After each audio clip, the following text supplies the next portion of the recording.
Mən əvvəldə demək istirdim, bu sözü demək istirdim. Bilmirəm, fikirləşdim deyim yoxsa deməyim. Desəm necə başa düşərlər, hansı sözü. Gəlmişik görək Allah bizlə neynəmək istəyir.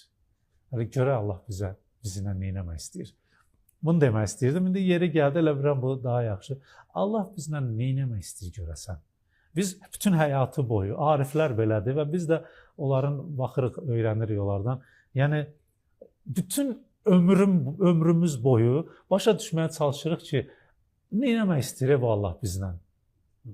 Bu münasibət ki, bizlə Allah arasında neynəmək istəyir bizlə? Onu istəyir başa. Burada deyir, neynəmək istəyir? İstəyir ki, sən təkcə, çünki sənin kamalın ona yaxınlaşmaqdır.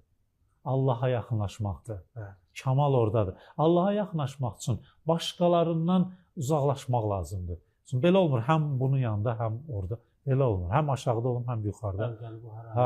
Əhsən. Olmur. Ona görə gərək qəlbdən çıxardasan Allahdan qeyrilərini. Və Allah elə bir vəziyyət, o görək Allah başımıza nə oynatsın, ya görək nə eləmək istəyir bizə. Bunu eləmək istəyir. Bunu eləmək istəyir ki, hamıdan bizi uzaqlaşdırsın özünə tərəf.